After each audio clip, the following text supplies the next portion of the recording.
Folks, welcome back to the show where it is not wrestling with your budget. It is not wrestling with your conscience. It is wrestling with emotion. As always, sponsored by Batavia Downs. It's more, lots more.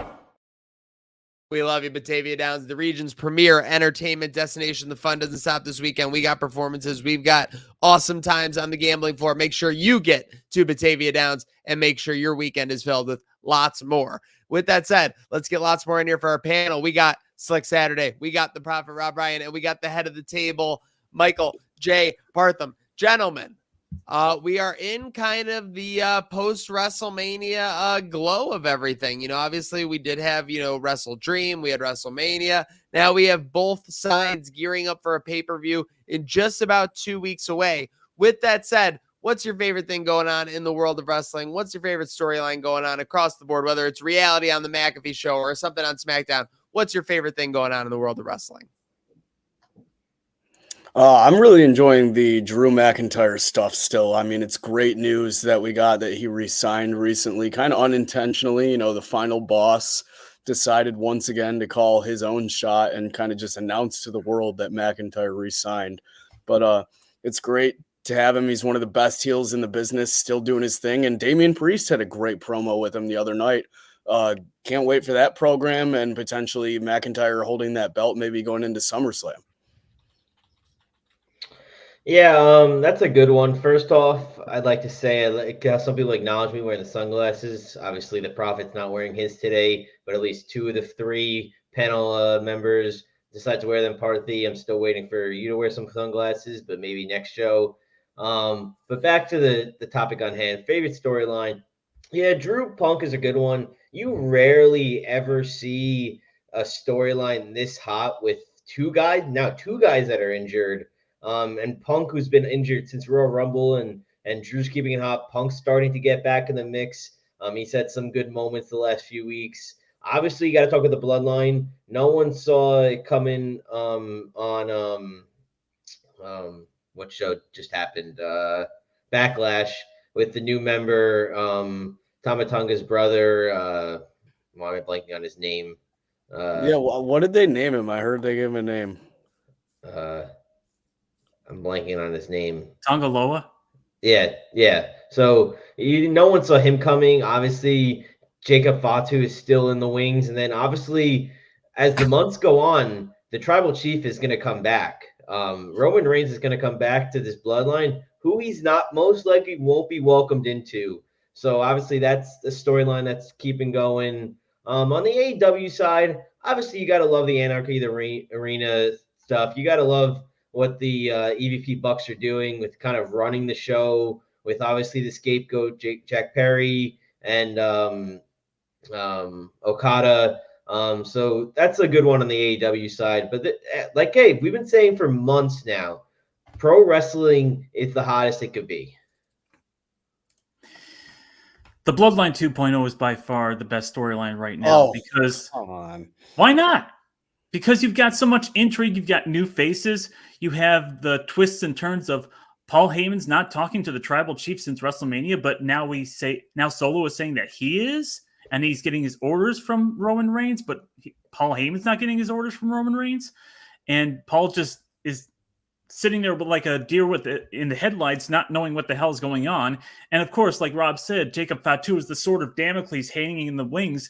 Twice over, we thought it was going to be him, and it's one of the Guerrillas of Destiny the last couple of times we've had a new Bloodline member debut. And we don't even know, is Jacob Fatu going to be the new Bloodline? He's going to ally with Jimmy and Jay if they get their act together. How does The Rock fit into all this? He's got to be the one pulling the strings with the new Bloodline somewhere, but we have no direct evidence of that right now. So it's all a bunch of questions, and yet the Guerrillas of Destiny, they haven't been called that, but Tama Tonga and Tongaloa have basically been killing it so far, and they're being presented like legitimate, credible main event threats here. So it's just going to be interesting to see where it all goes. On the AEW side, I guess you would have to say the Elite Takeover is the big storyline.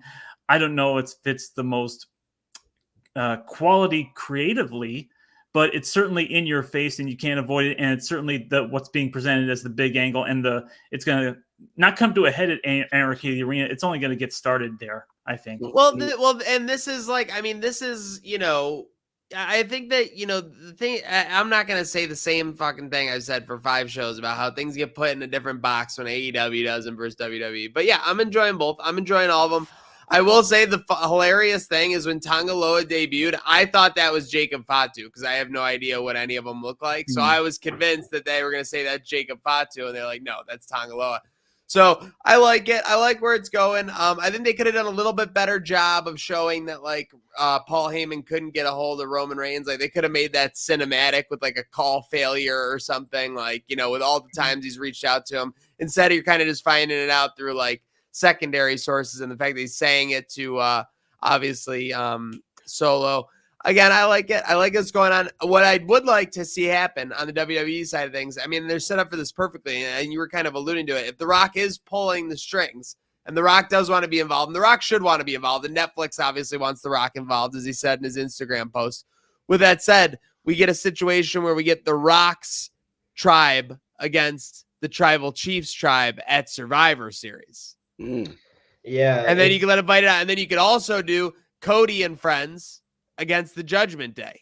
So you've got 2 huge Survivor Series. Those could both be War Games matches. It would be insane. So I like that they're built for that. I hope they make the most of that. What do you got? I just want to add one more. This whole like secretive Liv Morgan and Dom Mysterio storyline that's been going quietly on the last few weeks, that could be great. Obviously, Rhea's out of the picture. Obviously, that was because of the Liv Morgan Revenge Tour. What if Dom's like getting convinced by Liv to turn on Rhea? Obviously, they can get onto the whole, they're both criminals. They can get onto that. And then we can have, I know we've mentioned in the past, we can have a Liv and Rhea custody of Dom match coming in the future.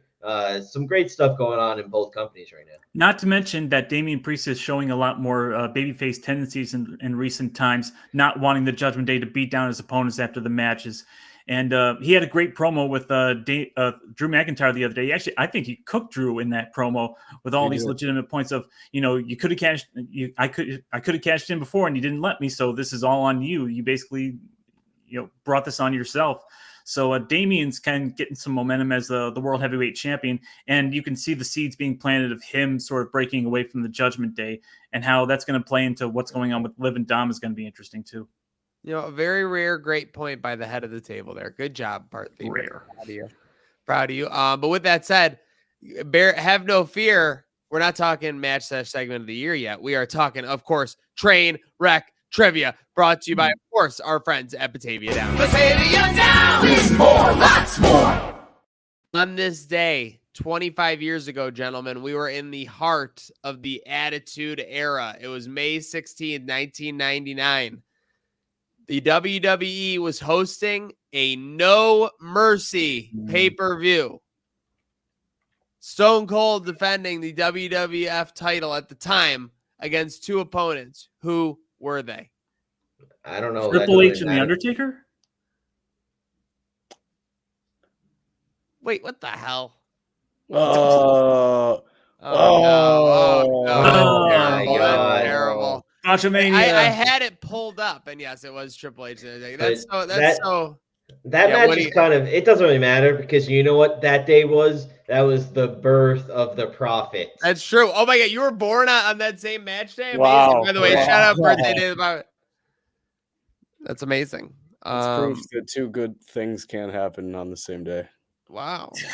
Hey, yo, what is that supposed to mean? Yeah, that match sucked, right?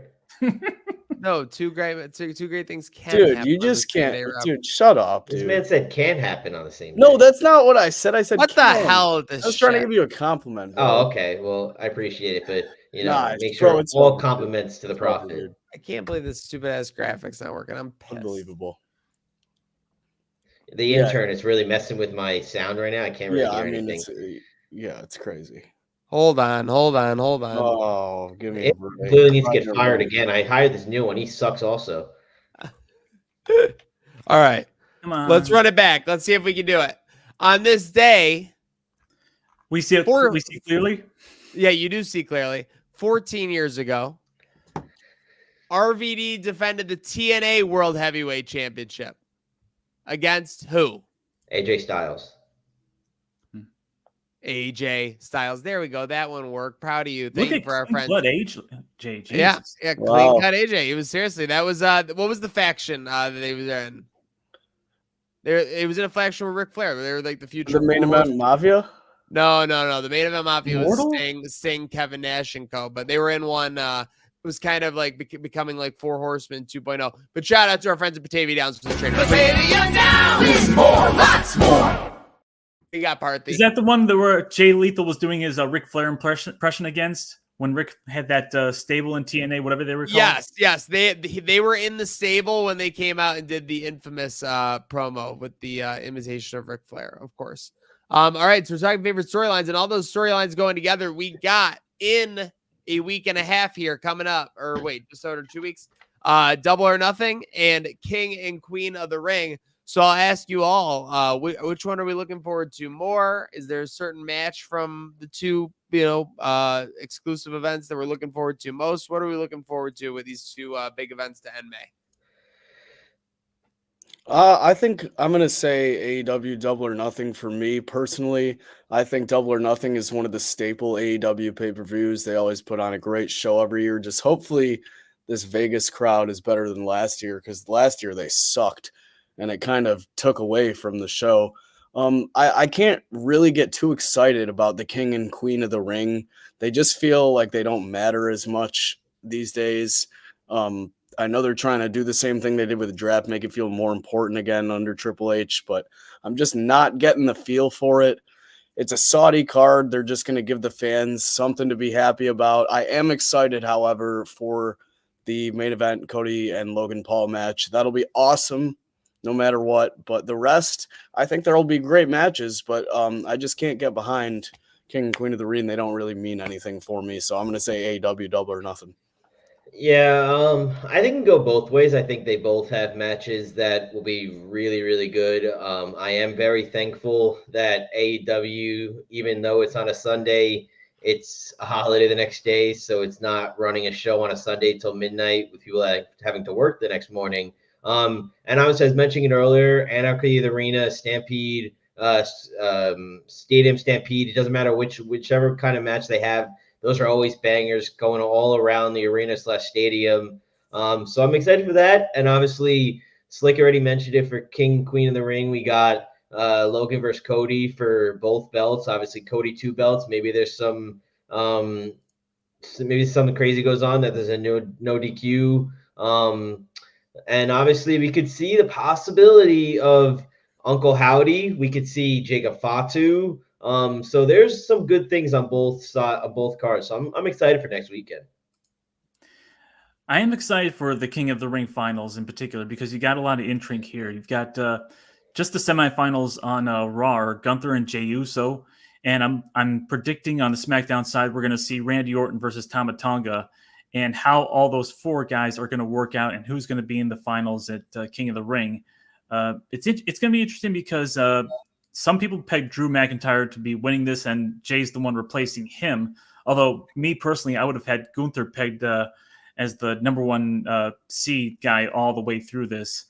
Sami Zayn versus Chad Gable and Bronson Reed should be a great 3-way wrestling affair, and I'm intrigued to see how they're going to handle Chad Gable's eventual heel turn, if he's not already heel, of course. But I think once he turns on his own Alpha Academy stable, that'll cement it completely. And of course, Cody and Logan is going to be a banger, a prime versus prime match, if you will. But I'm going to shock you guys. By the way, is Logan keeping that in his back pocket? Because I thought that was easy fodder for their promo last week, but clearly he's saving the fact that he kind of like pays Cody like for a later promo, right? Sure. That's going to get into it. But I'm going to shock you guys. The better card, top to bottom, is Double or Nothing. Because Will and Mercedes has been a long time coming. Roderick and Will had a great promo the other night, I will say, and that's really building up their match. And Will Ospreay matches are always going to be must see. Timeless Tony's doing her thing, and Serena Deeb's always going to be locked in for a great match. I have my issues with how they're handling Swerve Strickland, but I expect him and Christian to have a great match. And of course, the Elite versus Team AEW, whatever you think of whoever's in that match, is just going to literally tear the house down. It's going to be chaos all over the arena. And maybe for, wrestling purists, it's going to be more garbage wrestling. But I think it's going to be a lot of fun to watch that. And Adam Copeland versus Malachi Black, they're getting steel cage, barbed wire. Barbed wire steel cage. What? Barbed wire steel cage. Oh, yeah. Let's go. That's even going to tack it up a notch. I mean, Partham, I'm not surprised. Like, this is just a great card. I think AEW's strength is their pay-per-views. They always put on bangers. I mean, they love talking about him. They should just name the Anarchy at the Arena match the Elite versus Punk's Best Friends. I mean, I was gonna say it's Team Super Punk Best Friends. Well, I mean, Bryan Danielson was on like the committee that got Punk fired. Good point, and I knew you were gonna bring that up. Listen, Punk and Bryan, there's nothing, there's no bad blood between them. And I didn't say considering that CM Punk basically was screaming "F you, I quit," Bryan probably did him a favor by officially firing him. And I there's nothing bad between him. Bryan Danielson was quoted as saying, they're still on good terms. Yeah, I wouldn't say they're best friends though. Well, not maybe best friends, but they like each other. They have great respect for each other, and I don't think that's diminished at all. And I want to point out the only thing better that you could have done for this match, as far as centering around CM Punk, which I guess everybody has to these days in order to get attention, was to leave Okada out of it and bring in Hangman Adam Page, which they still could do. And people are saying, well, why would Adam Page align with the Elite after they suspended him? Yes, they suspended him. They didn't kick him out of the Elite like they did Kenny Omega. Wow. Hard hitting. Also, let's give it up for Darby Allin. This man got hit by a truck. Hell yeah. He's already back. What the hell? Just back. I mean, he's anxious to get hit by a truck again. If you think he's not getting hit by a truck or some kind of moving vehicle in this match, you haven't watched. Yeah, probably hit by a golf cart or something. Sure. Did you see the report last night that he hit his head under the ring when Dax hit a superplex or something? Like, I did. This guy's just unlucky. Yeah, very unfortunate. He operates on cartoon physics. I heard someone mention about him. That's pretty funny. Yeah, I think if you look at a number one match for these two pay-per-views, I'm sorry to kind of Mike Wazowski there at the bottom, Partham. But I think if you look at a number one match, it's Cody Logan, and rightfully so, obviously. But yeah, the card for Double or Nothing so far kicks King Queen of the Ring's ass. Yeah, I mean, there's not a miss on that card right there. Yeah, so that's going to be a banger after banger after banger. It's very interesting, though, because I want to point out something. We talk about the booking of AEW, yada, yada, immature. So I think what AEW is, they created a situation where obviously they had a lot of people who like CM Punk and thus translated to them hating AEW in that moment. And they're kind of trying to capitalize in on this match by having a team AEW guys kind of being Punk's friends, like you're saying, versus the Elite. So I just want to like, where's the miss, I guess, is what I'm saying for that. And I'm not saying there has to be one, but I think they're doing the right things in the right spots right now to recover. And the storytelling's good. Again, I don't have to be an AEW advocate. The program, it speaks for itself. But hey, at the end of the day, there's a new booker in town. It's not Tony Khan. It's the Elite right now. So, I mean, it's the Young Bucks. I mean, so. That is true. Great booking by the Elite. So I guess that was what we could say. AEW gaining momentum. Speaking of gaining momentum, let's are they Parthy? Are they? Parthy, talk about your issues with the booking of Swerve Strickland. You alluded to it. He's a champ. Swerve at the very beginning, he wasn't the opening on the first show after he was champion. He doesn't even get a promo until Collision, and they don't announce that until the day after on social media. They didn't announce it on Dynamite. They had to do a makeup when people were saying, what the hell's the deal? Why are you having him wrestle a nobody in his first appearance since being champion? And the last 3 weeks, and don't get me wrong, the whole, didn't he wrestle? No, he wrestled. He wrestled. Thing. What about he wrestled Claudio? That was his first appearance. Yeah, and he got $1.3 million off the NBA, and by the end of the show, when he was wrestling Claudio, it was down to like 440,000. That's how many people were compelled to watch his first Saturday is just tough. Saturday is just tough, plain and simple. I look back at the numbers in the last 3 weeks on Dynamite, where he's basically been beaten down and bitched out by either the patriarchy or his own guys behind his back.